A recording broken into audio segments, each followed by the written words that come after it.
Mistaken identities, world travelers, mystery in the Middle East, secrets told, murder plots, kidnappings, and more. All in The Man Who Knew Too Much. Hi, this is Dan Silvestri. And Tom Pizzato. Of SpyMovieNavigator.com. And today we have a special guest with us, Bill Koenig. Bill caught the spy bug early, beginning with the first season of The Man from U.N.C.L.E. During the second season of that show, he caught the Bond bug when The Incredible World of James Bond aired in the place of U.N.C.L.E. in November, ahead of Thunderball's debut. He was a contributor to the website Her Majesty's Secret Service from 1997 to 2014. He also worked on Her Majesty's Secret Service weblog, now called The Spy Command, which first went on air in 2008. He was that blog's primary contributor and eventually took the blog over. Essentially, Bill's a child of the 1960s spy craze. He shows up on podcasts now and then, like now. Was recently one of the key questioning panelists in Stephen J. Rubin's 007 International Trivia Marathon that we held and hosted October 2nd. And we're happy to have him here. Welcome to the show, Bill. Thanks, guys. It's great to be here. Met you guys at the at that trivia contest, and we had a good time. Yeah, always a great time. So thanks. We're primarily examining the 1956 version of this movie, but we will mention the 1934 version as well. Both were directed by Alfred Hitchcock, and Hitchcock said, "The first version is the work of a talented amateur. The second was made by a professional." That's good.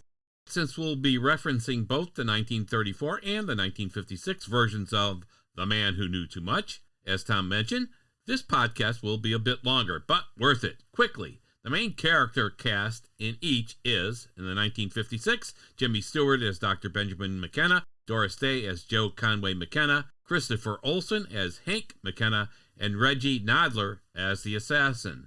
In the 1934 version, we got Leslie Banks as Bob Lawrence, Edna Best as Jill Lawrence, that's the couple, and Nova Pilbeam as Betty Lawrence, their daughter, while Frank Vosper is Ramon Levine, the assassin.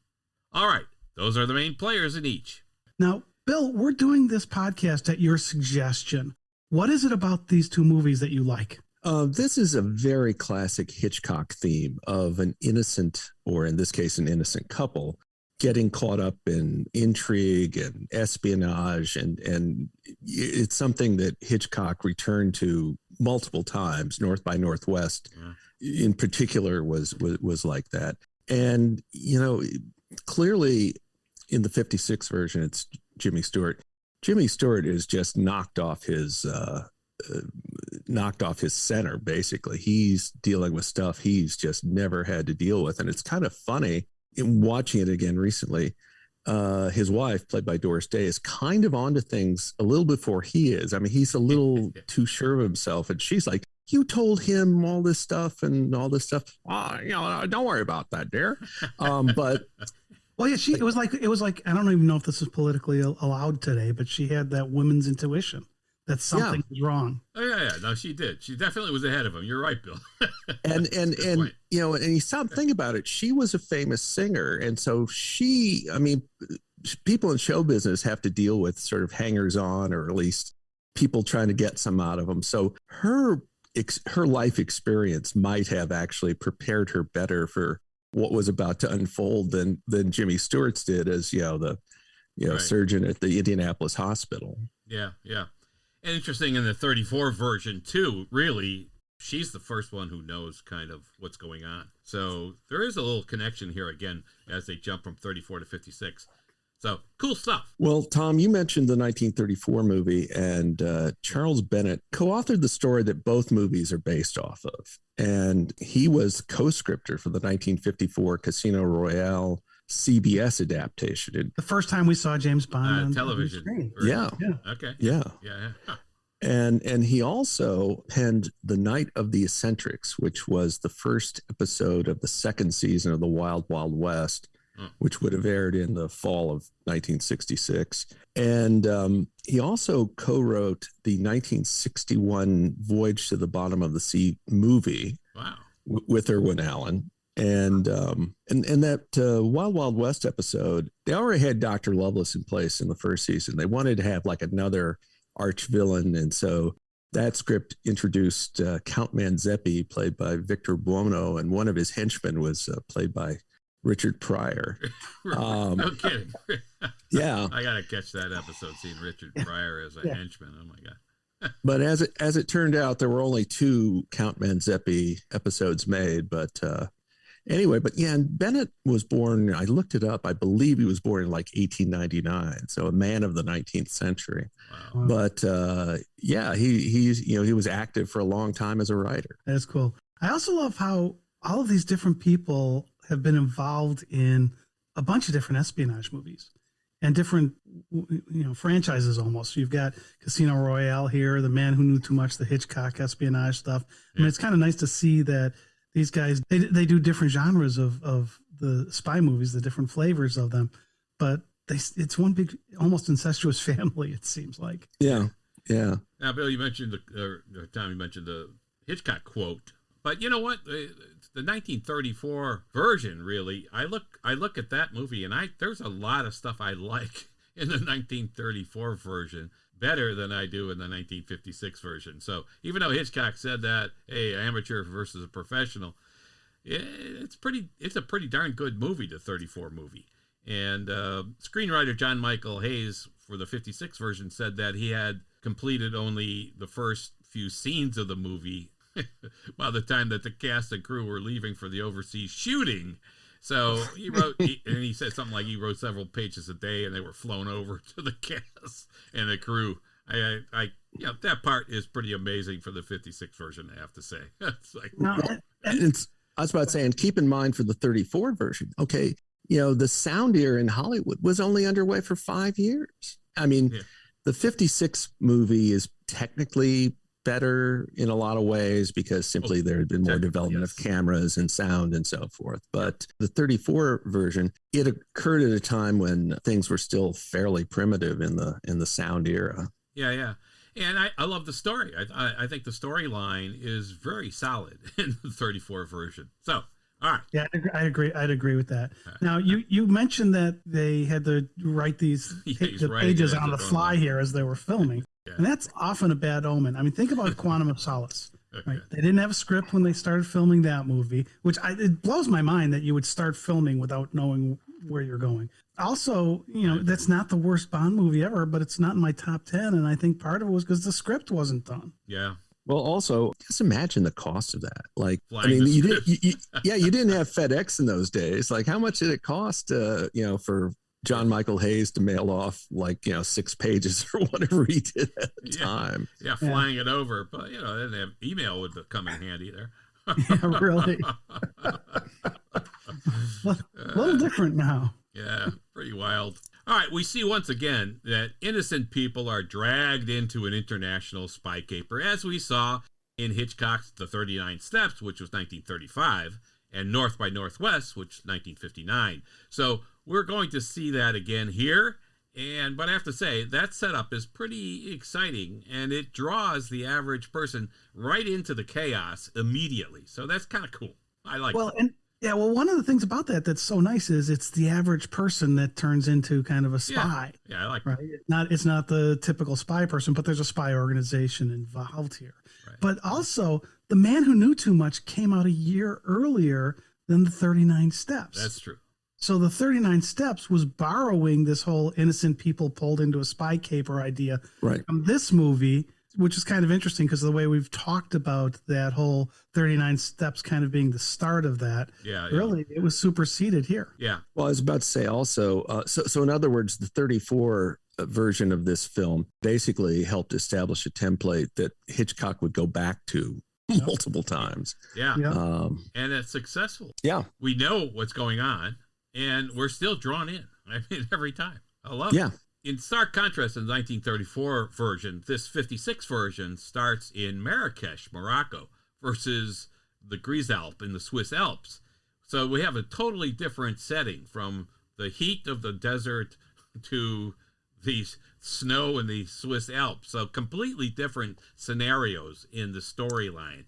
Similar elements in the storyline, of course, but completely different settings, which is kind of neat. I kind of like the 34 version again in the Swiss Alps, where there's all this stuff going on, and we'll talk about some of that. Yeah. Yeah, it's almost as if when he did the 56 version, Hitchcock wanted to go out of his way to draw a difference with the 34. So, I mean, like, it's harder to get climate change compared to the, Swiss Alps to Marrakesh. Yeah, that's pretty substantial. And I love this whole snow scene in the beginning of the 1934 version, where there's all this winter kind of activities and competitions going on. And the lead in that one, Jill, is a skeet shooter.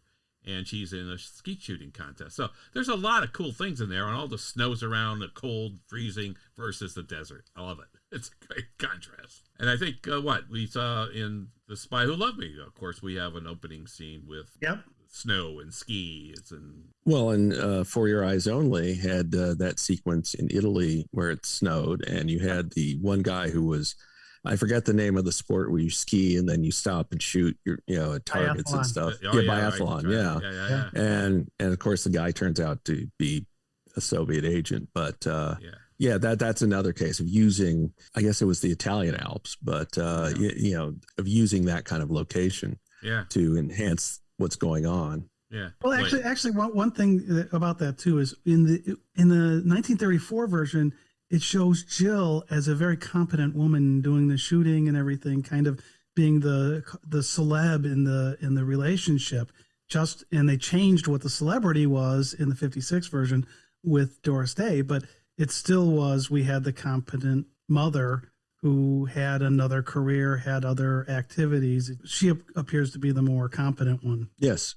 Again, I think because of that celebrity in both versions, the mother has some life experiences that the husband doesn't. Mm-hmm. And that and it's like, she has a more of a sense of danger or a sense of the intrigue that's happening around it, even if she doesn't know the precise details. She just catches on quicker than her husband does in both movies. Yeah, absolutely.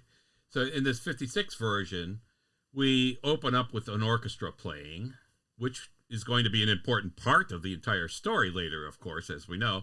And Dr. Benjamin, his wife Jo, and their son Hank, the McKenna family, are sitting on the back of a bus on the way to Marrakesh from Casablanca. Kind of neat. So that whole rear projection stuff on the bus thing was a little weak. Well, Hitchcock was just fond of that. And it's like, yes, it's a different era. I get that. But I think in general, Hitchcock kind of preferred the comfort of the studio because, I mean, you see in various movies, for example, two people are like walking and it's like they're walking with rear projection behind them. And in a lot of different Hitchcock movies, I just think Hitchcock was kind of a creature of habit, and that was one of his habits. Yeah. But in this film, they did go to Morocco and London, and so they were on location at these places. So it was kind of cool. But that part of the bus was kind of weird. Anyway, on the bus, an incident happens, and Hank, the kid, he walks up the aisle. The bus is lurching left and right and back and forth, and he reaches to grab something to hold on so it wouldn't fall over, and he grabs the face covering on a Muslim woman, and now her face is exposed. And an angry husband stands up, and he's yelling at Hank, who's still holding the face covering of the woman in his hand. Now, a gentleman stands up to defend Hank, and he speaks Arabic to the angry husband and hands back the face covering, and the angry man calms down. The gentleman introduces himself to the McKennas, and Ben thanks him for his help. He's Louis Bernard, and he explains to the McKennas that the Muslim religion allows for few accidents. Muslim women never take off their veil in public under any circumstance. Whoa. So that's where we first learn a little bit here. And also this becomes Hitchcock's way of educating not only his characters, but educating us, the audience. Yeah. And he surmised correctly that, the vast bulk of the American audience would not know about this kind of detail about, Arabic culture. Mm-hmm. And it's pretty slick, actually, the way he does it, because it doesn't seem forced. It doesn't seem like Basil exposition. It comes out in sort of a measured way and because there's quite a bit of it over multiple scenes, but there's like never too much at any one moment. It's a nice flow that way. Yeah, it is. I like it a lot. I think that was a great mechanism to enlighten us. Just like the early Bond movies, traveling all over the world, where most people didn't travel all over the world. You're seeing all these new things for the first time through the films. Here, you're learning something new also in this movie. Well, in the Bond movies, they didn't do that much of the customs stuff. And I think here in this movie, they do more of that, exposing you to the customs and how they work. And for me, I really like it. And since I love to travel, it's really nice to have some of these tips. And so those customs would have been foreign to me. Mm-hmm. And so it's really nice to be able to pick those up from the movie. Right. So let's go on. So there's some questioning by Bernard, and he's asking Ben these questions. Yeah. And it seems, fairly innocent conversation. You're traveling, you bump into somebody, you just help them out. You're going to have a conversation with them. Yeah. And we find out that Ben's a doctor from Indianapolis, Indiana. They were in London for a convention, so he thought it'd be nice to see Morocco. He was stationed in Casablanca during the war. And so we're getting background on Ben, or more importantly, Louis Bernard is getting background on Ben. We don't realize it at the time that that's what's happening, right? But that's really what's happening. Yeah, I think he was in Paris for the convention. And then that's what prompts Joe, his wife, to say, "Do you realize you've told Louis Bernard your whole life story?" That's not the exact line, but it's and again showing that she's a little more wary about Louis Bernard than Ben was. Yeah, yep, exactly. I think he was in Paris for the convention, though, wasn't he? I think so. But that's true. So there she is, again, ahead of the game. Yeah, you're right. They were in Paris, sorry. Yeah, and realizing that, boy, he just told his whole story, and then she says, what do we know about him? Nothing. That's the best line in there. It's like, you spilled your guts out to him, and we know nothing about this guy. So her intuition was good there. All right. Well, and it's not like she didn't try to get stuff out of him. Right. She asked him specifically, they had invited him up for a drink. And Joe was trying to find out, okay, what do you do for a living, Mr. Bernard? And he's ducking and weaving. Yeah. Which is interesting because Bond always had at least a cover story, where Louis didn't really have a cover story. It was kind of right. Yeah. Yeah. Because Bond could at least say, oh, I work for Universal Exports. Yes. Or whatever else they came up with. But yeah, Louis Bernard, I'm just a guy. I'm traveling. Yeah. First, he ignores her first question about what you do when they're right there and they get off the bus, I think. And then later we'll see that he ignores it again. We also have this thing with the horse-drawn carriage with the McKennas. Right. Yeah. And which is kind of similar to Bond and Triple X taking the carriage in Sardinia and The Spy Who Loved Me. And also in terms of a snow-covered locale, Bond and Melina and For Your Eyes Only. Both cases, horse-drawn, open air, gives some atmosphere. Again, for a guy who liked to stick to the studio a lot, there's enough actual location stuff to give you a flavor. Yes, they were there. Maybe not as much as we're used to today. Some of those interiors would be done, on location rather than in a studio. Mm-hmm.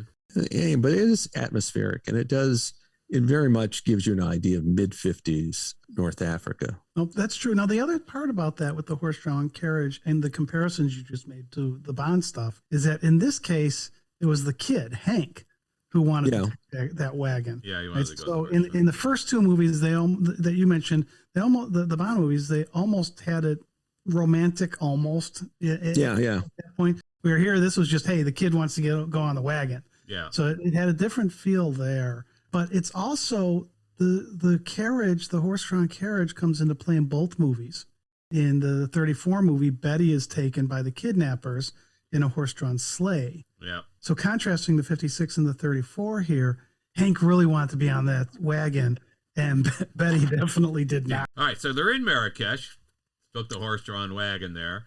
And really, we're drawn into this intrigue quickly because she suspects something about Bernard, like you were saying, Bill, and we don't know exactly what's happening. We don't know who he is, but we're drawn into this thing. And he ignored her when he asked, literally just ignored the question when she asked what business he was in. And now it's like, okay, all right. So we got this intrigue immediately created for us. Of course, Bernard ignored the question when she asked him what you do for a living, like you said there, Bill. And so we have this issue going on. It's like, well, okay, who is this guy and what does he do? Now, as they're getting into the horse-drawn carriage that we were talking about, she sees Louis Bernard talking to the actual man who was angry on the bus. So now she's suspicious even more now of Louis Bernard. It's like, oh, man, now who is this guy? He asked all this stuff about us. He's talking to that guy like he knows him. Kind of weird. So she says in the carriage that, hey, you know what that means? That means Mr. Bernard is a very mysterious man. And again, all the stuff he knows about them, they don't know anything about him. And you know, I like the Jimmy Stewart's line there. He says, hey, I have nothing to hide. So that's his explanation. I'm just talking. Just a normal conversation. And she says about Mr. Bernard, but I have a feeling Mr. Bernard does have something to hide. So it's you know, what I love about all of that is if you're traveling and you have an incident like that on a bus and your kid gets confronted by this guy, everything Ben did, I could totally see somebody doing. Yeah. And that's the intrigue about this. The espionage world is if it was a setup, which it looks like it might have been, Ben acted normal, right? Yeah. And from Ben's perspective, Louis Bernard got him out of a jam. Yeah, At least it appeared that way because you're on a crowded bus. It's loud and this guy's yelling and Foreign everyone's country. upset. Yeah. And this is all new to you. So that was a way of Louis Bernard putting Ben at ease and then setting him up to get more information. Yeah, and as a viewer, worth looking at that and thinking that, but we don't know, again, what he's up to, and we find out, really, that, well, that was good for him to know, because he needed to know all that stuff. Yeah. All right, so they get to their hotel, and the hotel's a beautiful hotel, and it was really one of the top hotels in the world at the time, and there's another couple that's getting in the carriage or walking past them and kind of looks at them, and Joe says she thinks they're being watched. She's suspicious again. So is she just paranoid or is she right here? So that evening we see, because they invited Bernard to their room for a cocktail, that Bernard is having a drink with them in their room. And Joe, who's this professional singer, as we know in the movie, she starts singing Que Sera Sera, whatever will be, will be.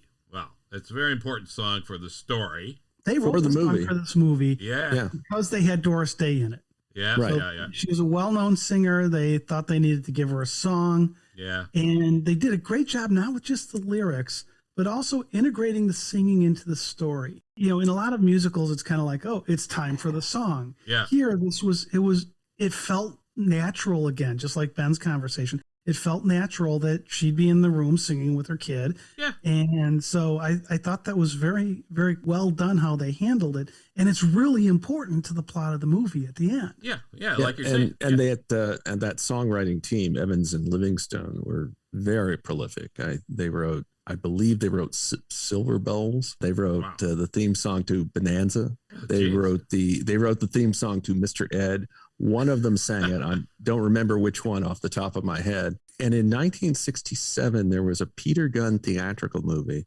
And of course, the theme to Peter Gunn was originally written by Henry Mancini, but they were brought in to turn it into a song, which was in the end title. So, and like they had a very long career and again, very prolific. And the other thing, of course, is that this was never a favorite song of Doris Day's, but it ended up sticking with her. And so when she had a TV show from 68 to 73, that was the theme. And yeah. She didn't like it, but it made her a lot of money. Yeah. Well, in the movie, like you said, Tom, it really is meaningful to the movie because Que Sera Sera, whatever will be, it really is intriguing because it is integrated into the story of the movie. Whatever will be, the future's not ours to see, Que Sera Sera. So they really do not know what the future will be for them in this adventure. So this is a great song for that purpose. I love it. Yeah, now, one other thing that you've got to catch here is that Hank whistles to the song, right? Yes. In the room. And it's pretty obvious he's actually not doing the whistling. But it's hard to whistle, especially when you're a kid like that. But, he's given it his all. And I like the way they set up, again, what happens later in the movie, both with this song and Hank whistling to it. Mm-hmm. Yeah, and it's important. Again, it's integrated into the movie very well.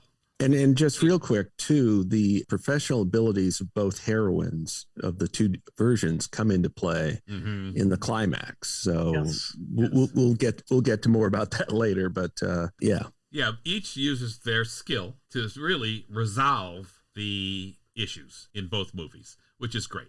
So in the room, she's singing and all this stuff. Like we said, Bernard thinks she sings beautifully.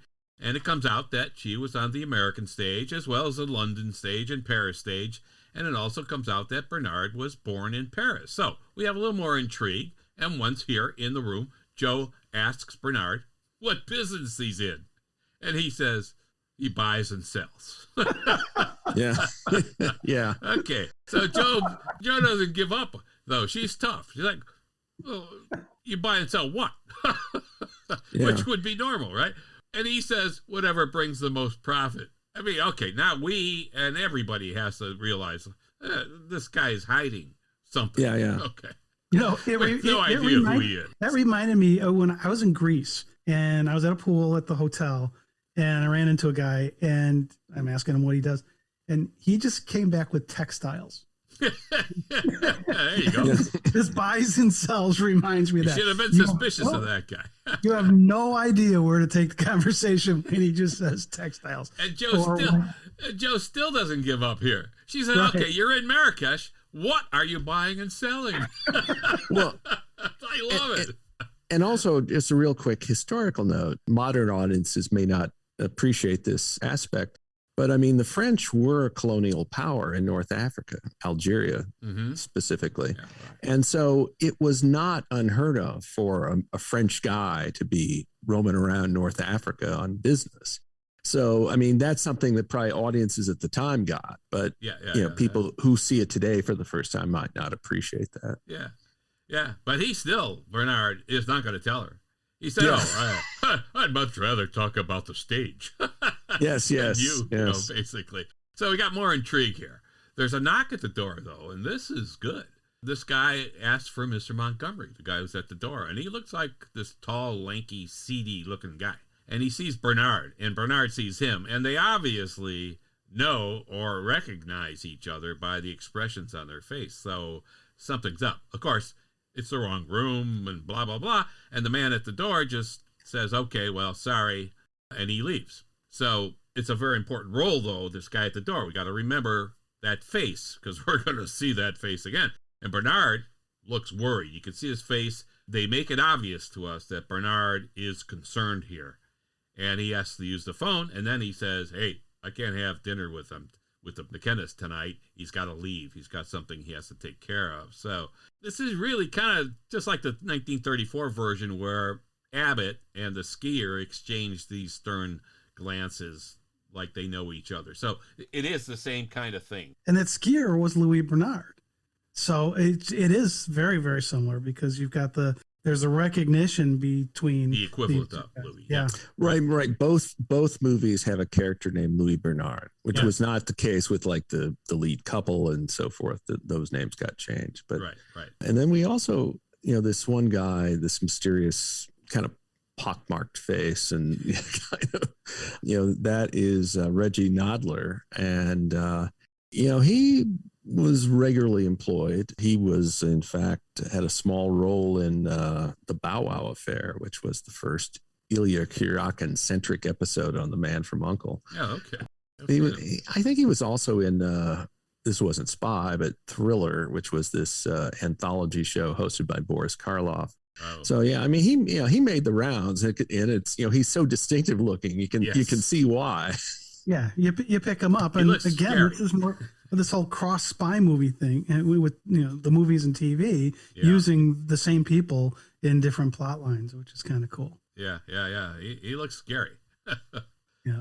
So the next we end up with Hank they have a sitter for Hank at the hotel, and Ben and Joe go to dinner.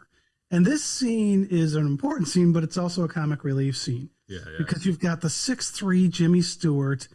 He's tall, lanky, thin, kind of not, he's not a Fred Astaire moving kind of guy. And he has to sit on these low cushion couches. That's a and great he's got scene. this low table. And he squirms in there trying to get comfortable. It's funny the way they do it.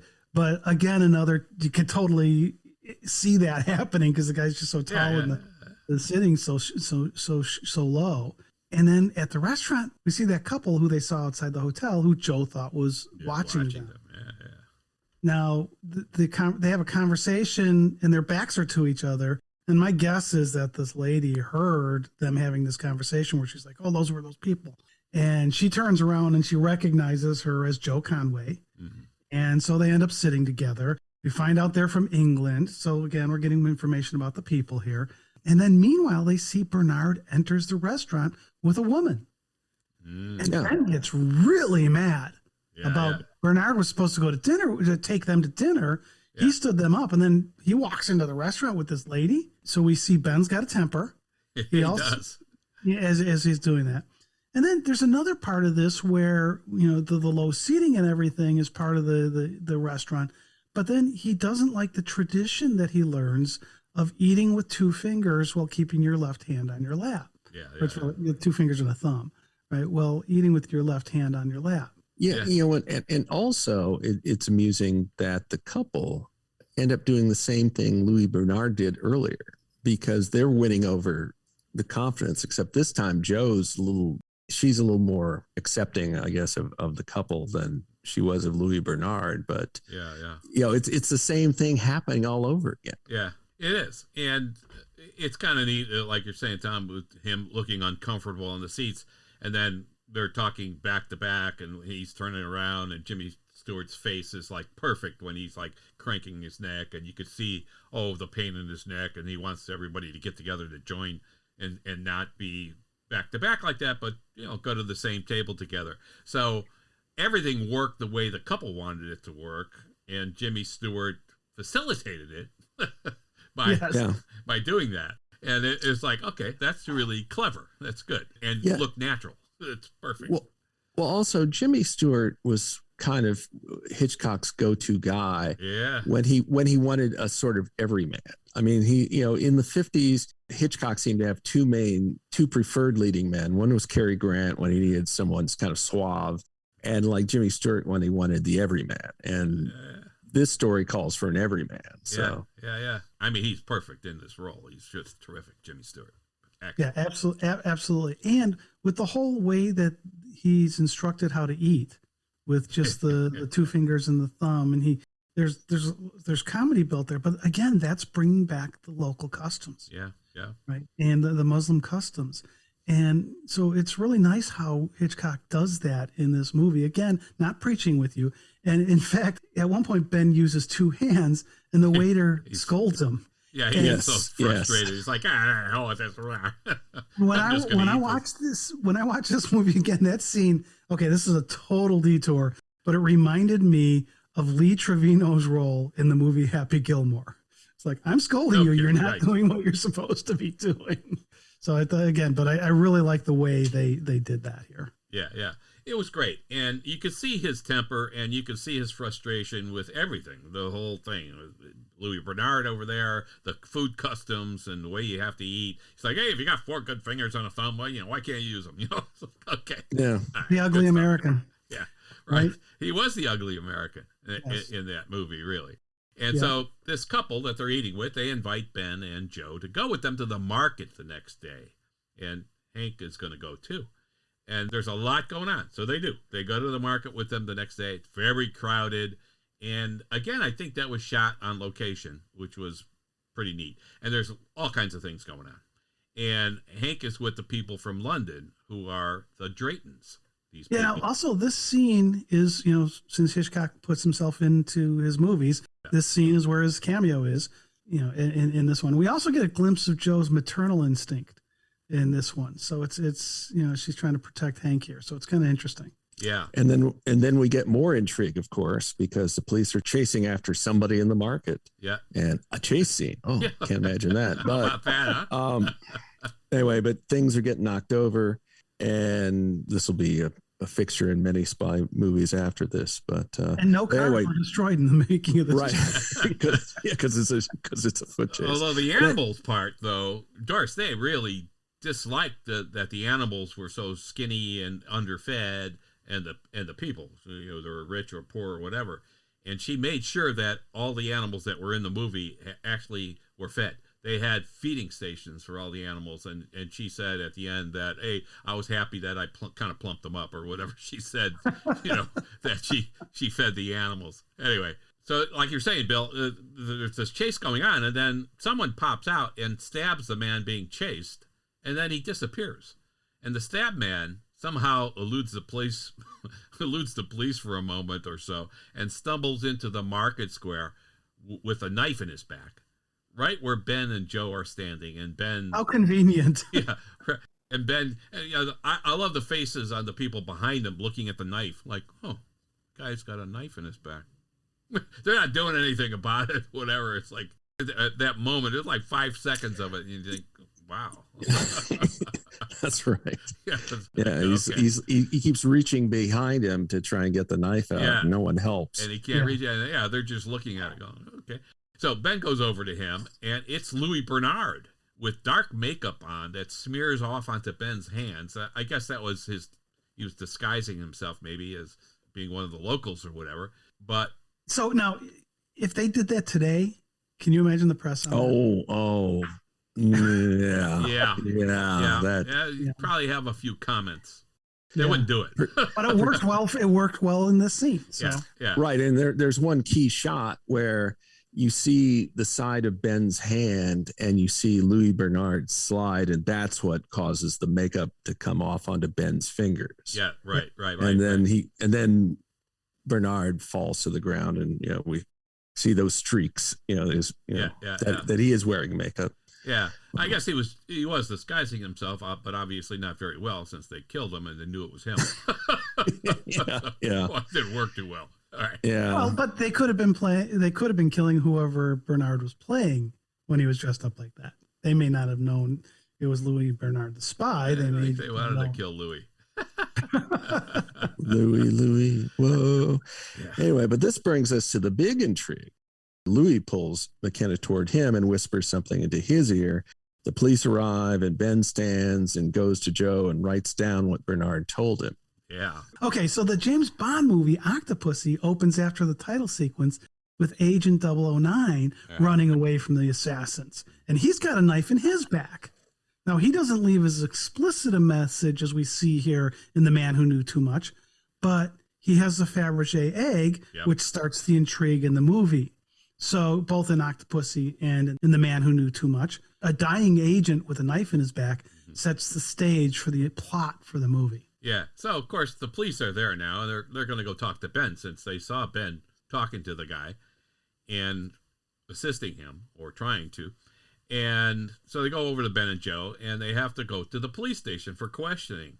And Hank leaves to go back to the hotel with the woman, Mrs. Drayton, as Mr. Drayton assists the McKennas to the station, just in case he's needed with potential language barrier. Now, we're talking about her maternal instincts. They're in a foreign country. They had a lot of stuff going on. A guy just got killed, and you're sending your kid off with a person you just met the day before.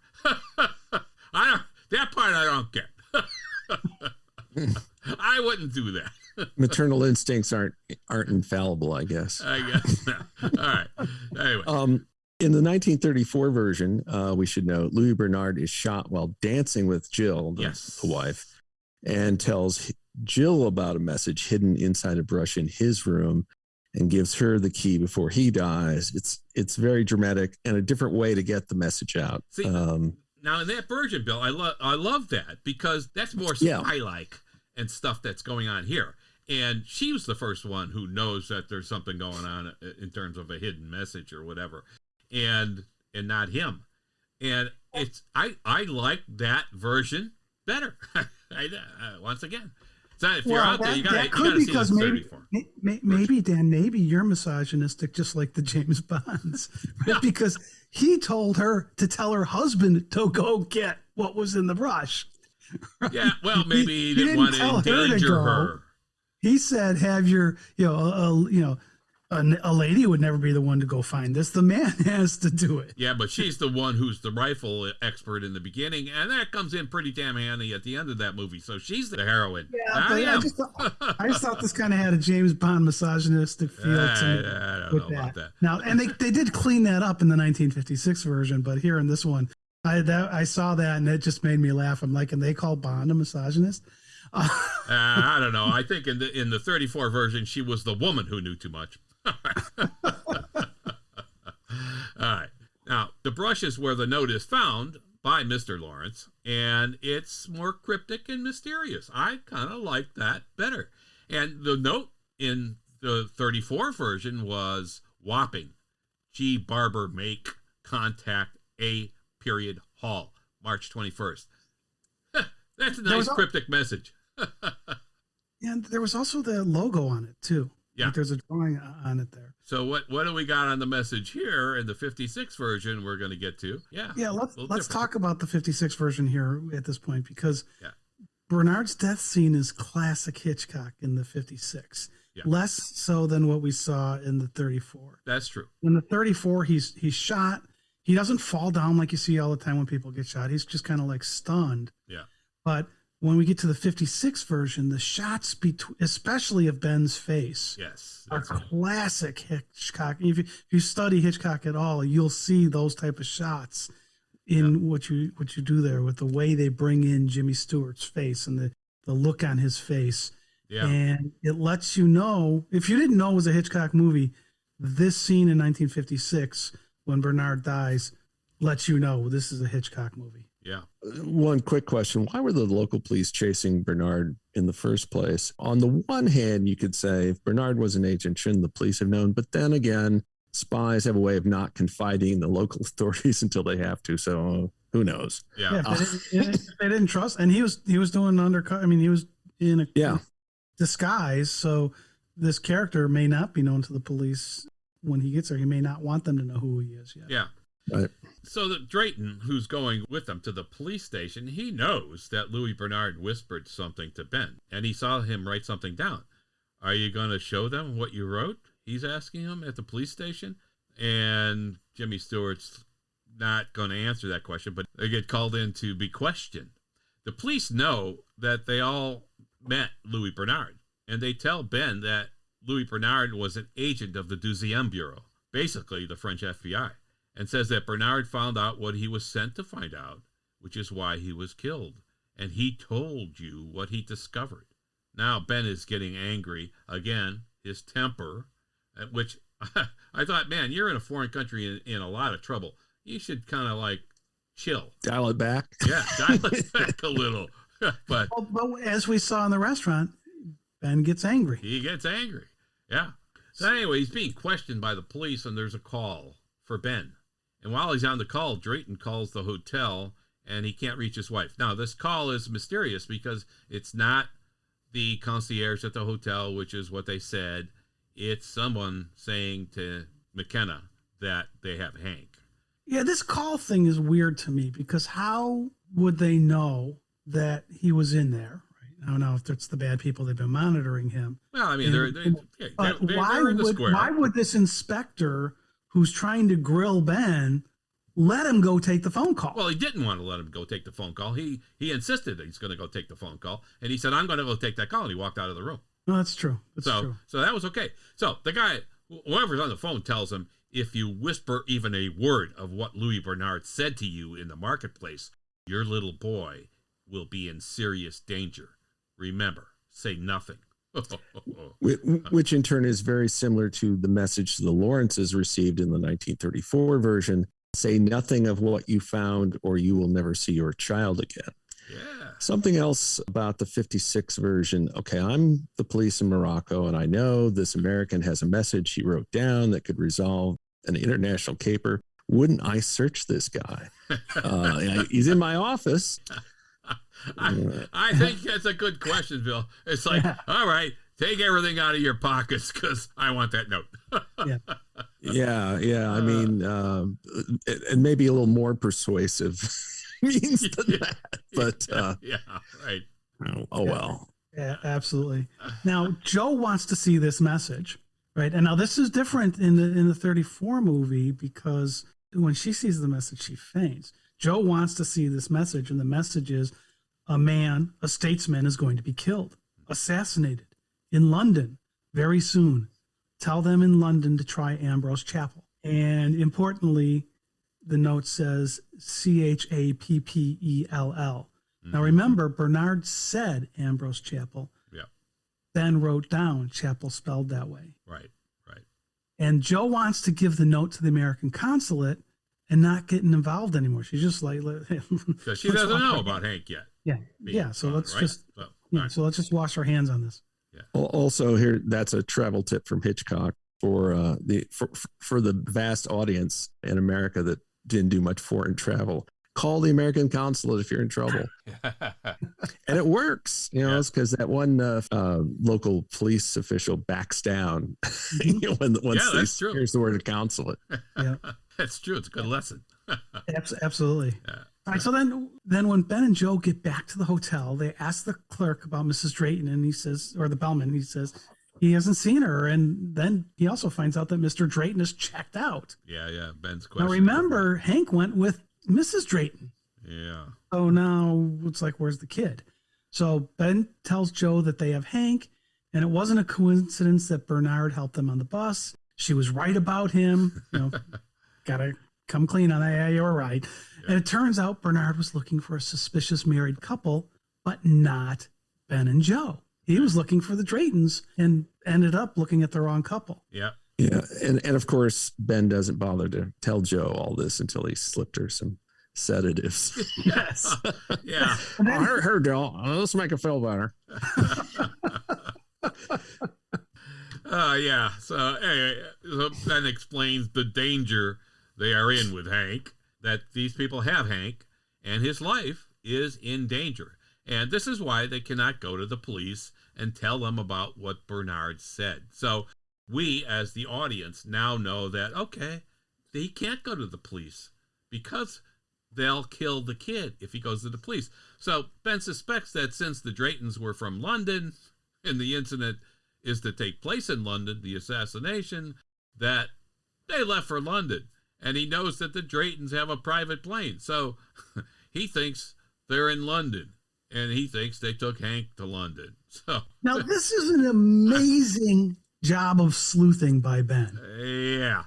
He finds out they have a private plane. How did he do that? When in this movie did he do that? Right? Or would he have had time to do that? He assumes they have the kid on the plane and that they'd fly back home to London with the kid. Yeah, I don't know. I don't know if he did all that sleuthing, really, because I'm looking at this thinking, wait a minute, your kid just got kidnapped in Morocco. You're making a leap of faith that they went to London. So you're going to leave this country where your kid got kidnapped and go to London on the hunch that they're in London. Which is probably kind of expensive to do. Like yeah. So I that part. Well, he's a surgeon and she was a professional singer. They got the money. Yeah. So that part was a leap, and it turns out he's right. But to know that, like you said, Tom, sleuthing, I don't know how much sleuthing he could have done. However, this is a really well-used Hitchcockian theme. Innocent people drawn into an international intrigue and mystery. We saw it again in the 39 Steps, which came out the year after, North by Northwest in 1959. And we see it here, and we will see it again. And this is what's called the double pursuit, or this is kind of a variation of the double pursuit. The police in Marrakesh want to know what he knows, and so they're on him. And he cannot tell them because of Hank's life being in danger. If he talks, he's an innocent man caught in the middle here. So he cannot get this traditional help. Plus, the assassination planners are after him to keep quiet by kidnapping Hank. So they must control what Ben and Joe know through the threat of Hank's life. So again, there's this double pursuit that makes us side, of course, with the innocent people and feel for them that they cannot get the help that you would think normally you'd go get. So it's kind of, here's the trap they're in, and they set it up nicely. It's perfect. Right. So now we see this double pursuit a lot, and probably my favorite example of it is the 1996 first movie of Mission Impossible. Okay. I really like the way they do the double pursuit there. Although the one they do in the 39 Steps is pretty darn good too. So yeah, that's a great one. All right, so the McKennas plan to leave for London, as Ben thinks this Chapel guy is our only hope after he drugs his wife up, like you said, Bill. Yeah, and I love that. He gives her enough to knock her out, and then he's got to get her woke up to go. Yeah. Now wake up. Yeah, we got to get going. Back. You just drugged me. All right, so landing in London, they're met with press photographers who want to take pictures of Joe Conway, but they're also met by a man, an Inspector Eddington in the Criminal Investigation Department, who tells them that Mr. Buchanan, who is a Special Branch Scotland Yard guy, wants to speak with them. Now, there's a lot of fans there, so apparently she's pretty famous because because they're screaming like for the Beatles. I mean, I think it was established she had not been performing regularly for a while, so she still has her fans, which was interesting. There is a suspicious woman at the fence with all the fans watching. She's in an orange coat. She goes to telephone someone. Buchanan knows about the boy being kidnapped, and their agent knows of an assassination, and Buchanan wants to stop it. And of course, the double pursuit is still in play, and McKenna can't talk. Also, the Scotland Yard guy is amping up the tension because, okay, can the McKennas trust him? I mean, they've never met this guy before. I mean, he says he wants to stop an assassination, but it's just another way of just making things more tense and amping up the tension. Well, and he says he's from Scotland Yard, but I never saw a badge. Right. You know, and fake badges and everything else. You don't know who the hell the guy is, and they cannot know for sure who he is. But he's in the office there, apparently at the airport. It looked like, right? Right. Yeah. Right. So he gets a call though while he's in Buchanan's office, and now remember the woman in the orange coat that you mentioned, Bill. We see her making this phone call, right? We see her, don't we? Mm-hmm. Yeah. And Ben and Joe speak with Hank, so they know he's okay. So that's all right. And they ask Hank where he is, but the caller hangs up at that point. Buchanan's men are trying to trace this call. They say, hey, it's from a London exchange, call box West 1. So they know something now that they didn't know before. So this call was useful. And they have a similar thing in the 1934 version with the Lawrences getting a chance to speak with Betty, the kidnapped daughter. Yeah. And they get hung up on, they ask where she is, and Gibson traces the call to Wapping. Yeah. So this part made it into both movies. The device did. But I like the way they were different a little bit in how they did the tracing, because Buchanan's men say it was made from London. Gibson calls up somebody and says, this is G, which I love, right? And trace that call. And it was trace the call that just happened. So this phone must have been tapped already, right? For them to be able to do that. Buchanan's? In the 34 movie. Oh, the 34 movie. Okay. All right. So the McKennas aren't going to cooperate, of course, because they, again, still can't talk because of the double pursuit. Buchanan gives Ben a number. He writes down a number. He says, hey, in case you change your mind, here's the number. This will get through to me. So they go check in their hotel. No, this will find me. Call this number and it will find me. That's right. Yeah, because I think later that's how it plays out. I think they call it and they can't get him right away. Right. Yeah, right. Yeah. But this number will find me. It's more like an answering service than a direct number. So they check in their hotel, and Ben grabs the phone book, and he's looking up Ambrose Chapel. And again, that's with the CHAPPELL. 2 L's, yeah. Right. Double L's at the end. That's how he wrote it down after speaking to Bernard. Yeah. So he's looking in the phone book, and he finds a listing for Ambrose Chapel. And he calls, and he says he'll come over. Meanwhile, Joe's friends show up at the hotel, and apparently they booked the hotel for them, so they knew she was there, and they're all showing up to have a party, apparently. Ben excuses himself, and he goes to the address for Ambrose Chapel. As he's walking down the street, he hears footsteps behind him. Now, that was actually shot there in London, and that street corner that he got out of the cab, you could still see. The Ambrose Chapel, as he's going to discover in a moment, is a taxidermist. That actually was a taxidermist in real life, and a taxidermist who provided stuffed animals to Hollywood films. So the interior and the exterior of that was actual real. It's no longer there, but that was a real place. So Hitchcock was on location there. That was pretty cool. Also, real quick, one of Joe's friends was played by the lovely Carolyn Jones. Yes. It was like very, she would have been 25, 26 when this was filmed. Later playing Morticia on the Addams Family, but she also got an Academy Award nomination a couple years later for a small role. I'm sorry, I forget the film, but she was a great actress. Died way too young. She died early 50s, in her early 50s, sometime in the early 1980s. So. Wow. Just a noteworthy person. She doesn't get much to do here, but I just thought I'd give a plug for her. Yeah. And when she comes in, that whole group comes in the hotel. It just adds to the chaos of the scene. And when I'm looking at her, going like, "Who is that?" Yeah. I know who that is, but I was so used to her as Morticia with the long dark hair. Right here, I think it was blonde or red. I can't remember. You're right, one or the other. And she had been in the House of Wax a year or two before this. Oh, okay. Famous 3D movie with Vincent Price and Charles Bronson. But anyway. So he's walking down the street and he's hearing these footsteps behind him, which of course we're thinking, oh my God, this is adding to more suspense. That's really a nice Hitchcockian touch there. It adds, again, more suspense to the scene. And he sees a man approaching from behind. He kind of stops on the corner to wait to see who this guy is. The guy looks at him and passes him up. And he goes into this Ambrose Chapel taxidermist. Great music adds to the unknown here as Ben walks down this alleyway towards the entrance to Ambrose Chapel's place. So great lighting too. All really nicely well done with the sun, the shadows, and everything else. Beautiful. Really good. There's a nice twist in the 1934 version where Lawrence and a friend Clive have to find a dentist, which is a dark foreboding scene. So that's a great scene in the 34 movie.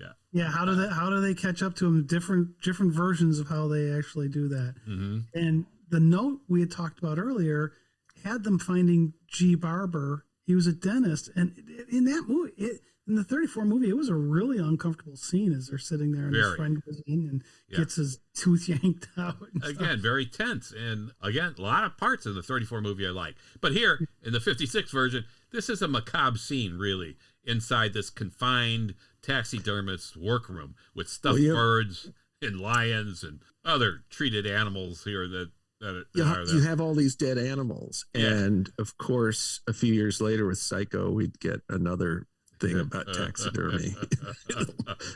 Now, Dan, you called this scene macabre, and I actually thought it was a humorous scene. Well, in a dark humor sort of way. Yeah. It's because it's a case of mistaken identity. Ben had made the wrong deduction. The Ambrose Chapel guy is kind of funny and kind of, sort of.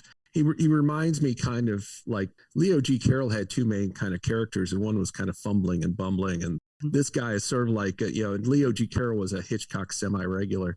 Yeah. And so like that guy is sort of like the fumbling, bumbling type Leo G. Carroll thing. Yeah.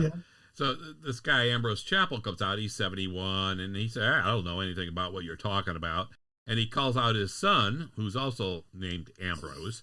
And here Ben's questioning him, and of course Ben loses his temper again. And he's grabbing him like, where's my boy? I'll pay you anything. Whatever. Give me him. And he said, I didn't know a word that Bernard told him. So the young Ambrose is getting worried. He tells his father to call the police. Well, that's the part that's kind of funny. What the older Ambrose is walking around with the swordfish and the swordfish. Yes. Well, and you could have done like a film short done by the Ambrose Chapel point of view. Like here's this angry guy. Yeah. Well, I'm just doing my taxidermy, mister. Yeah. I mean, not a feature length movie, but like a 10 minutes short, like kind of amusing. Yeah, exactly. That's why I say to me it was a funny scene. Yeah. Now the other thing here is that the man who Bernard thought was part of the couple he was suspicious about, the Draytons, finds that he's suspicious of the wrong Ambrose. Yeah. So Ben here, he finds he's really suspicious of this Ambrose Chapel. He's got it wrong, and it's another case of mistaken identity. Mm-hmm. Remember, in the 39 Steps, Hattie mistakes Professor Jordan as a friend. Yeah. Hitchcock seems to like this theme. Yeah. So and there's this mistaken identity stuff here. Yeah. Again, so Ben here is angry. He grabs young Ambrose. He wants the information. The rest start to grab Ben, and the scene is tense. And the stuffed animals are being jostled all over the place, and the elder Ambrose is grabbing that swordfish. Like I said, I like that part because the swordfish is going past his head. It's like, oh. And it looks like the swordfish is going to attack. That part was brilliant. I thought I liked that a lot. That was kind of cool. So let's talk real quick about some symbolism. Ben wrestles free and escapes as there is a close-up on a stuffed lion's head. And that is supposed to be symbolic because lions symbolize majesty, courage, strength, protection, family, and wisdom. England, of course, made use of lions in symbolism as well. And these are traits Ben displays. I mean, you know, Ben's not a professional. Ben's a doctor, and he's taken the lead. You know, I mean, Joe may have had more suspicion earlier, but Ben's, you know, he's risking his life. Yeah, he's taking the risks. Yeah, and so anyone who's a father can sympathize with Ben in this situation, because I think most fathers, you know, it's like, would I do that? I'd like to think I would. Yeah, you know, if I were in that situation. Yeah, it'd be frightening for the average person to be in that situation, for sure. Absolutely. So anyway, he realizes, hey, he's in the wrong place. He gets the heck out of there and escapes. And back to the hotel, there's another revelation. One of Joe's friends asks, what's become of Ben? He's been gone for over an hour. Gone to see that man. What is it, church or something, he says? No, she says. Then a light bulb goes off in Joe's head as she says chapel. Wait a minute, she's thinking. It's not a man, it's a place. So back to the phone book. They look up Ambrose Chapel, Chapel this time. And it's listed at 17 Ambrose Street, West 2. So there you go. We get the course correction here. Yeah. We had it wrong, or Ben had it wrong, and now we're getting the course correction. Yeah. I think screenwriters would call that a plot point. Yeah. It's like, you know, because the story takes a turn with that plot point. Yeah. Yep. So Joe excuses herself from her friends again, and she leaves on her own to head to the chapel. And at the hotel, Ben returns to find out that Joe went to Ambrose Chapel, Chapel, and Joe calls as he's leaving. So Ben is leaving too, leaving all the friends in the hotel once again. And she's waiting outside the chapel as we see inside that Mrs. Drayton is putting up hymn numbers. Ooh, now we realize for the first time she's at the right place.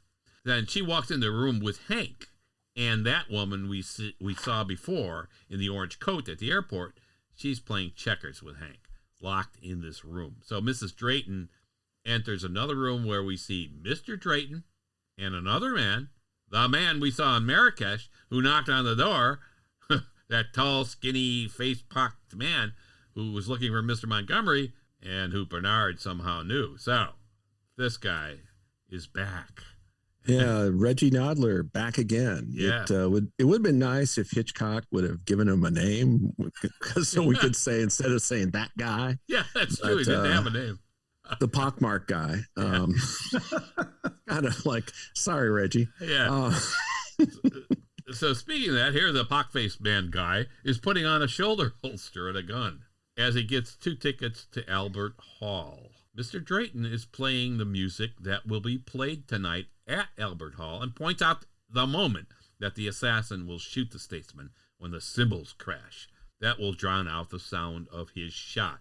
Now, Mr. Drayton is dressed as a deacon or a priest or something. Yeah. Right? Yeah. So a religious figure of some sort, depending on which denomination. They don't specify. No, and they're in this chapel. So, yeah. Okay. Yeah. All right. You know, in the 34 version, they were playing the music for Ramon the assassin, except the assassin here does not know the music very well. Although I suppose the demonstration with the record player is a way of educating the audience, because they tease it in the titles. Yes, you know, it's like because the last thing in the titles is the cymbal crash, and then you have that thing that says story of how a cymbal crash of the cymbals affected an American family, whatever. Yes, exactly. So it's like we're now bringing that back with Drayton playing the record for a pockmark guy. Yeah. I hate that. I'm sorry, Reggie. I'm sorry, wherever you are. I'm sorry. I thought in the 56 version, it's like a little late to be telling this guy when he's going to be firing the shot, right? It's like, and you don't hear the music ahead of it. You just hear that part. It's like, when does that part happen?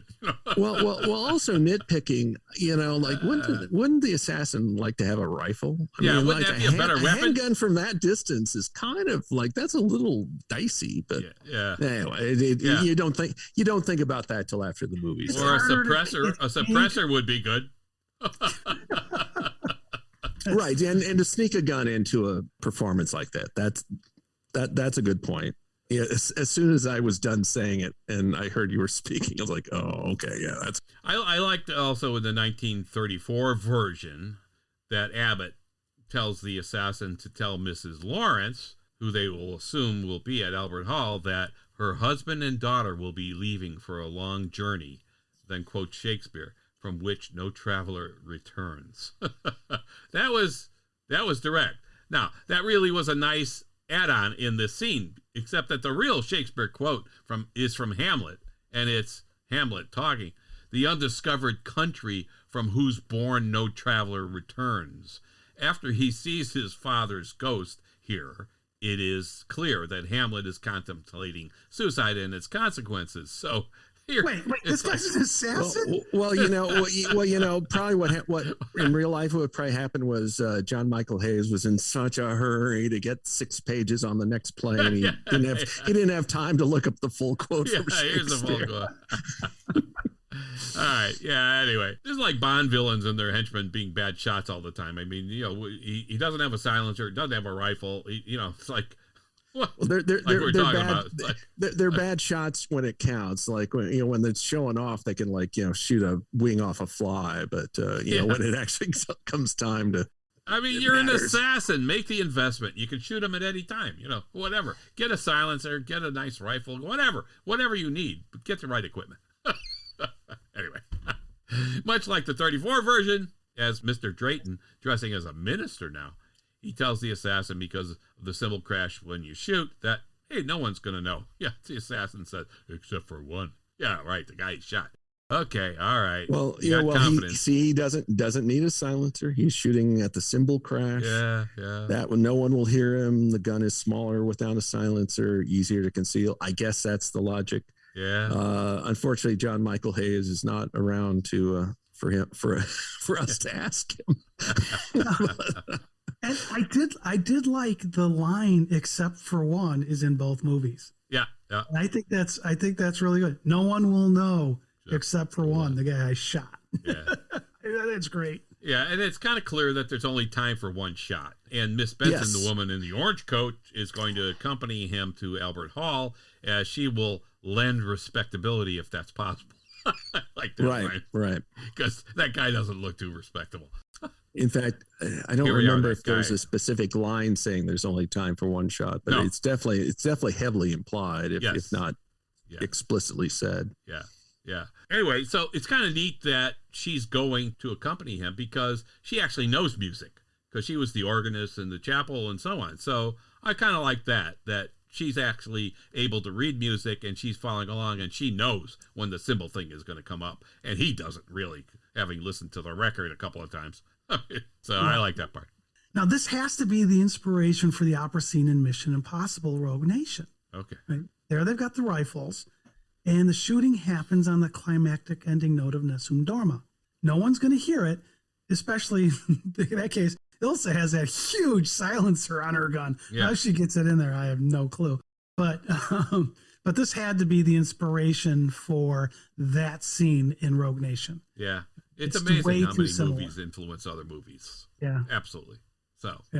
So we see Ben arrive now outside the chapel, and he meets up with Joe.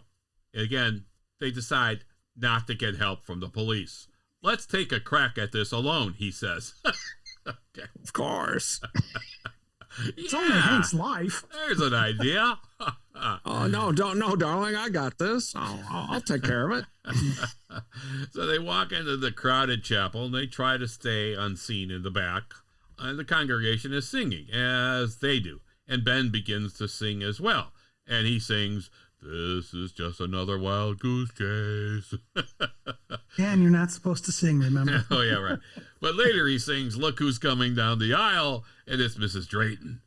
They try to hide behind a narrow post, and she sees them and tells Mr. Drayton, dressed as the minister at the podium, she tells him with her eyes that, hey, look at this. And so he knows. Yeah, all right. It's kind of like in the 34 version, right, Bill? Yes, in the 34 version, Mr. Lawrence and Clive are in the chapel and they send out signals to each other. And some would say the scenario in the 34 version is actually scarier. But yeah, I think it is scary. There you go. I agree. And I really love this part of the story in both versions. The fact that they're covering up, they're having a conversation by singing to the tune the congregation is singing. Yeah. But they can have a conversation, and it's likely people aren't going to notice they're using different words for the same tune. I thought that was brilliant. Yeah, except Joe still sings a little loudly the first time. Well, because she's a singer. Yes. All right. Now, the minister here is giving a homily on adversity. Okay, I like that. Adversity, of course, is a difficult situation or condition, misfortune or tragedy. So it's kind of interesting that he picks that word for this homily, for this section, right? And that's exactly what's going on here in this entire story. That's what this is all about. So this is actually a brilliant piece to put in here. It's a great card to play right in this spot. Adversity. I love it. He knows they're there. All this stuff is going on. Nice. So Ben gives Joe Buchanan's number and says, hey, go out and call him. We have to remember that's the number. This number will find me. Yeah. Yeah. He finally decides to get some help. I love it. And so he's sure Hank is in this chapel as well. He is so good at sleuthing. He's able to figure out that they would have taken Hank to London. Yeah. He's able to figure out that Hank's probably in this building. Yeah. He's good. It was all those years of working on Anthony Mann directed westerns. He had those abilities, I guess. Anyway, in the 1934 version, Lawrence tells Clive to call Jill and tell her to go to Albert Hall. Yes. So Albert Hall again. Yes, yeah. Right. Albert Hall's in both. Right. Nice. And Mr. Drayton, he's the minister. Again, as the minister, he sees what's happening and he tells the congregation to go home now and reflect. Because he's like, I got to get these people out of here because we got a problem. So he whispers to Mrs. Drayton and the woman in orange. And now Ben sits alone in the chapel at the back and yells, where's my boy? He screams out for Hank, and Hank hears and responds. And Ben fights his way to try to get up the stairs, but he gets knocked out by a big guy. We don't know who he is either. So Joe has no luck getting Buchanan, as you said, Bill. Because we couldn't find him. We couldn't find him because he's on his way to Albert Hall. But he's busy. He's got things to do. But that number is supposed to find him. Yeah. Well, it eventually does. Yeah, but Special Branch will send police to the chapel, and of course they arrive. Everyone's gone. The doors are locked. They doubt Joe's story, and they can't break in because they need a search warrant to do that. And that takes time. Search warrant? Imagine that. I'm sorry. After, in recent decades here in America with all these police shows, he plays by his own rules. Search warrant, what's that? It's just sorry. Yeah, these guys are like, it's amusing to see policemen actually follow rules. Yeah, there's nothing we can do, actually. In the movies, not in real life. Right. Yeah. And in the 34 version, there was a similar one. Similar scene in the 34 version where they thought that he was just making everything up and so that he was the problem at the chapel, not there were all these people in there and stuff, that he was lying. So the police didn't believe him in the 34 version either. So here the police are going, Joe, there's nothing here. We're leaving. It's like, okay. So now she wants to head to Albert Hall. And meanwhile, Drayton and all have left by car with Hank. And they're leaving Ben in the locked chapel. Okay, question. Ben finally comes to, in the chapel, I guess. But what did Drayton and the rest think? Why didn't they tie Ben up and gag him so he would not be able to get out? Because he granted the doors are locked, but he eventually, can climb a rope and get out. Smash a window, do something. Yeah, right. Yeah. Well, but so many Bond movies have this where Bond escapes. It's like instead of getting rid of him or whatever, where we always say about the Bond villains, just shoot him. Yeah. And maybe they didn't want to kill these quote unquote innocent people. Which really quick. One of the first examples of that, bringing that up, was the Beverly Hillbillies. Because Jethro comes home, tells Jed Clampett about the plot of Goldfinger, and Jed says, "Well, I didn't just shoot him." Well, that gag's been around since 1965. Yes, that's good, but it's still true. Yeah. And here it would have been. It would have been true. At least incapacitate him. Yeah, exactly. Like you had said before, Dan. Tie him up or something. So then we see Drayton and all of these people arrive at this embassy. Now, it's really a clever shot because I went back and looked at it a couple times. You don't see, it starts with A-O and it looks like the half of the letter S, and then you see embassy. So you don't know what it's an embassy for. So they're not getting themselves into any political trouble by saying they're people from this country. That was obviously very deliberate. Yes. And there were other things during the 60s. So the FBI, a show that I have a website devoted to, they had a lot of espionage episodes early. And what they would do is you could tell it's supposed to be a Soviet bloc embassy, but there just happens to be a lot of leaves in front of the sign. So all you see is embassy. You can't see the name of the country. Yeah. So they might have gotten that idea from this movie. Yeah. What is the name of that website? The FBI episode guy. Okay. There you go. Okay. Yeah. So that's cool. So anyway, we see that, Drayton and everybody's going to go to the embassy to meet these accomplices. And, is Ben trapped? Nope. He's climbing the bell rope up to the tower, and it's ringing like crazy. It's really hard work for him. How about smashing a window to get out? Come on. I know. How hard would that be? Yeah, hey, it's another Hitchcock trope, right? Climbing a bell tower, Vertigo, whatever. And we have to remember Vertigo happened after this. Yeah. So was this scene of him going up the bell tower and the thing ringing and everything kind of a foretelling in Hitchcock's mind of let me take that idea further with Vertigo? Sure. Yeah. So Joe gets to Albert Hall and she's looking around and the assassin sees her, walks up to her and says, "You have a very nice little boy. His safety depends on you tonight." Pockmarked guy establishing his menace. Yeah. Can you imagine being a parent and having somebody walk up to you and something you're not exactly sure what's going on? Somebody's got your kid.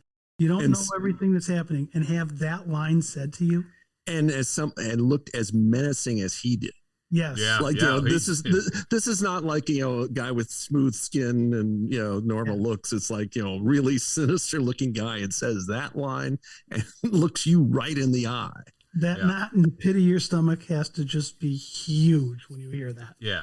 But, the 34 version, actually, I kind of thought it was a more powerful scene when the assassin walks up to the mother and gives her the daughter's little pin that she had purchased for her in Switzerland at the shooting event. And so there's here, look at that. You know what? We got your daughter, and without any words, boom. That's true. That was powerful. I think it was powerful. Yeah, I thought it was powerful in both versions. I thought that was really well done the way they, in both of them, put that, okay, lady, now's the time. Yeah. So anyway, Joe does find Buchanan. He's at Albert Hall. And he's there. And so she sees the assassin in his box above.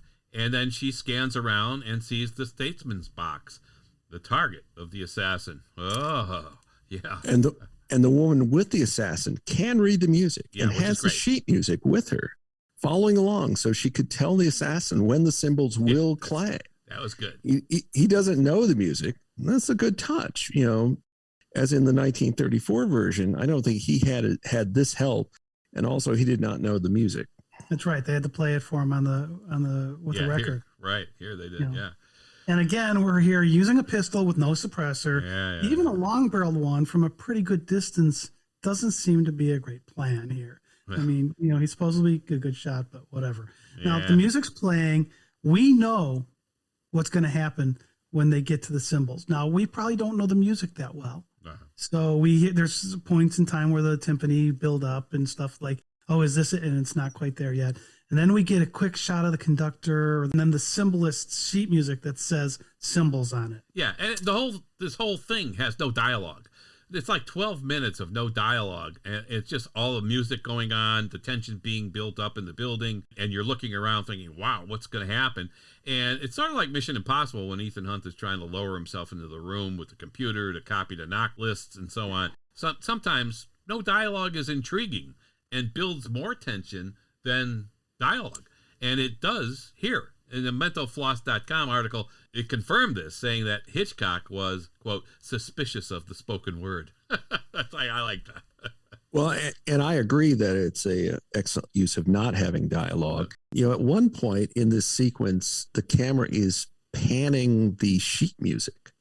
And that's, you know, that's part of, you know, amping up the drama. I mean, it all really, really works. And I think the editor was George Tomasani. I'm not sure I may be getting the name wrong, but he was like one of, you know, he worked on a lot of Hitchcock movies. So, but yeah, it was really, really good. And, you know, everything's set up for us. It's all done visually and just, you know, it's really great. And of course, you know, this is probably a good time to mention Bernard Herrmann, who by the mid 50s had become Hitchcock's go-to guy for scores. And, you know, he's here, and, you know, we see him as the conductor. We briefly see a sign that says, you know, London Philharmonic Orchestra conducted by Bernard Herrmann. But their collaboration, Hitchcock's and Herrmann's, came to a sad end in the sense that they had a pretty violent quarrel about the music for Torn Curtain. But up until then, you know, it was like one of the great director-composer collaborations in the movies. Laura Gabriel Fowler wrote an article on backlots.net, which goes into more detail on the scene. One thing she pointed out, she says that the music gives the scene a feel of silent movie, where the music plays in the background while the audience follows the movie. Again, we talked about how the camera pans on the sheet music, and it's, you know, again, all of this is just building upon building and building. It's just a wonderful sequence. Yeah. I liked it too. I also like this is the same. They use the same music here in both versions. So that's right. The score is the same in this scene in the 34 and the 56 versions. Yeah. So here we see the assassin. It's time. He gets up and he's hiding behind a curtain. And now Ben arrives. And Joe, who's still there without a ticket, mind you, is pointing out the statesman's box and where the assassin's box is. So we see the symbols being reached for and lifted. It's a great shot because it, again, raises the tension even more for us because this is going to happen soon. And in this 1956 version, the symbols were big and shiny, where in the 1934 version, I thought they're pretty small, and they weren't shiny at all. It was the difference between the symbols they used in these two versions was interesting to me, because the crashing of the symbols is the whole plot for the scene, and having them big and shiny really emphasized that point in the 56 version. So I think it worked better in this version. Yeah. And by using them at the end of the main titles, that, like, you know, establishes, you know, memory for the audience. So then when we get to the climactic scene and see, like you said, the big shiny symbols, like, you know, we've already heard them once. And it's like, boy, it's like, yeah, you could see how that could easily hide the sound of a gunshot. Yeah. So you see the assassin now, you see the gun barrel coming out from behind the curtain. And that's a nice shot because we're thinking, okay, this is imminent. And Joe's seeing this somehow. That's pretty good. And she screams, and a shot is fired. And the statesman, the prime minister, holds his arm as Ben bursts into the assassin's box and really prevents a second shot from potentially even happening. As the assassin tries to escape, of course, he jumps on the railing and he falls off and falls to his death down below. Kind of reminds you of John Wilkes Booth, of course, who assassinated President Lincoln, who jumped, but he survived. And I can't help thinking, but to think of that. But wow. In the 1934 version, the would-be assassin gets away by car, and there's a final showdown with police and the Lawrences. In this version, they capture the woman who was with him. Yeah. And Yeah, and I also liked in the 34 version of this, you had Jill screams, right? And which the scream disrupts the assassin. But I like the way they did that, because earlier in the movie, when they had the scene in the 34 version, when they had the scene when she's skeet shooting, it's the noise of the watch that makes the little alarm noise that goes off when she's shooting and she misses. So she gets distracted there. Here in this one, the scream by both Jill and Joe disrupts the assassin, and the assassin misses. Yeah. It's a flesh wound. Yeah, so he only gets a flesh wound, and he wants to thank Joe personally, and Buchanan, of course, he's there as well. And where's Hank, of course, but... Hank! Oh, by the way, we're Hank! Yeah, well, while this is happening at Albert Hall, the Draytons and Hank are at the embassy, seeing the one there who ordered the assassination, as it turns out, apparently so he could benefit. And now he has to host a reception for the prime minister, who he says he had hoped would not be able to attend. This man is evil. He's angry with the Draytons because they brought Hank to the embassy, and he wants the boy killed so that he cannot say where he's been tonight. No connections to the embassy or to him. Whoa. Also, somewhere along the post-melee stuff, when the British guys are talking, the Scotland Yard guys are talking about, why can't they do this on their home turf instead of doing it here? So, like, apparently, that implies, it's just a one line, but apparently this country's a little unstable. Yeah, exactly. Yeah, I like that line too. That was a great one. So here we're back, and Joe and Ben are talking to Buchanan, and Buchanan's telling them that whatever country the prime minister's from, again, we don't know, that these assassins were trying to eliminate one of their big shots. And that's what he says, Bill, like you just said. I wish they'd do that in their own country. But anyway, they know Hank is probably at the embassy. So again, how did they figure that out? Yeah. It's like knowing the Draytons took Hank to London. They figure out a lot of stuff. I don't know. I guess it's like there's no other place he can be. I guess I don't know. Yeah, who knows? So Ben calls the prime minister and tells him that the lady who saved his life would like to speak with him and take up on his offer, really, to thank her. So they'll go to the embassy, and the plan is that Joe will try to sing for them so that Hank could hear her. I love this plan.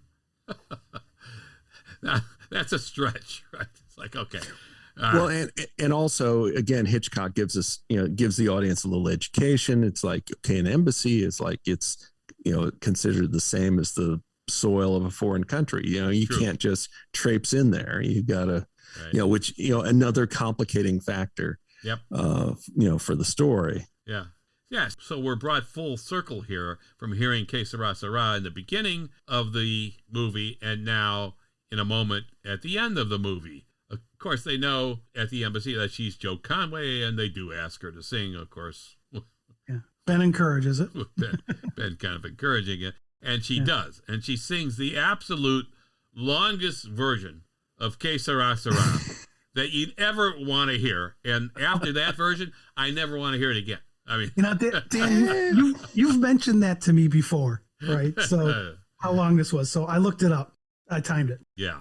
4 minute and 2 second That's version. too long. Oh my God. And then she's singing something else after that. Yeah. A 2 minute version is too long. We can't quite make it out. We hear like a little whisper of it here and there, but the main thing is that 4 minute. After it gets done, you hear the applause. Yeah. And then she starts into another song. But right. And she doesn't just, it's not like they just added lyrics. It was like, hey, and then Sera, God. Yeah, it went on quite a while. And Hank, but it does work because Hank does hear his mother singing, but he's locked in a room with Mrs. Drayton, and Mrs. Drayton, knowing that they want to kill the boy, she does not want that to happen. So she tells Hank, whistle the song as loud as you could so that of course they can hear. How does Mrs. Drayton know to ask Hank this? Because remember when we first talked about this song and pointed out that Hank was whistling it, how did she know all this? She wasn't with the McKennas the first time we hear the song and Hank whistle. Well, So that's something to think about. Bernard was there, but home. the Draytons weren't. Yeah, the Draytons weren't. Willing suspension of disbelief. All right. Of course, Joe and Ben hear the whistling, so they hear, Hank whistling, and Ben eventually sneaks out of the room, although he took his time. It's like, and finds Ben in the room, and he breaks in. Well, he knew it was a 4.5-minute song. Yeah, it's like a long song. They won't kill Hank in between. I gotta have this hors d'oeuvre here first before I go save Hank. Well, I also love when this whole scene. They're kind of like in a hall, and the prime minister says, set it up and quickly, and like almost instantly, there's the seating there and the piano. Yeah, well, yeah. Thank God they didn't take time to show us setting up chairs. That's fine. Yeah. I'm good with that. But now, of course, Mr. Drayton is on his way up to get Hank so that he can have him killed as per his instructions. So Mr. Drayton holds Ben and Hank at gunpoint because, of course, Hank and Ben couldn't escape because there's the guy, Mr. Drayton, with the gun. And he tries to use them as a way to get out of the building. That's his plan. Kind of a shield or whatever. And he's descending this flight of stairs, and he's got the gun in his pocket, and he's kind of holding it on them. And Ben pushes Mr. Drayton down the stairs, and boom, there you go. We have a very abrupt ending there. Now, I thought that was a little risky, position-wise, pushing... On Ben's part? Yeah, on Ben's part, pushing Mr. Drayton downstairs, because he could have fired and hit Hank, really, or whatever. But anyway, it worked. He pushed him down the stairs, and there's a big commotion. And really, that's pretty much the end, right? Joe and Ben are walking now into their hotel room with the friends still there waiting for them. Well, they're all sleeping, Yeah. And Ben says, sorry we're so late. We had to pick up Hank.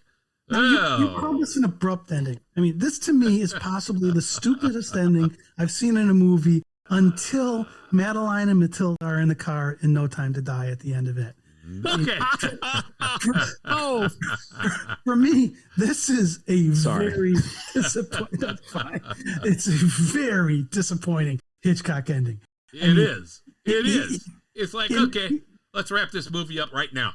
Well, it's not that it's not even just that. It's like he felt like there was this loose end with the friends still in the hotel room. We've got to wrap that up. Yeah. I mean, it was like, what the hell are you doing? Yeah, well, I hated it. It felt really clumsy to me. Yeah. The best thing I can say is that it was maybe an attempt to end the movie on a humorous note. Mm-hmm.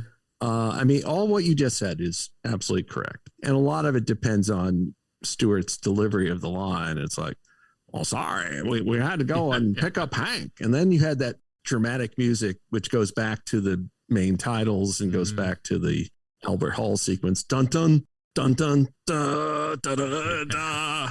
Yeah. And like, we're out. Yeah. But anyway, one quick note about the 34 version. There is a shootout at the police as the police tail the assassin to the chapel, and Mr. Lawrence is captured there with Betty, the daughter, and there's a shootout and a rooftop chase of the daughter and assassin.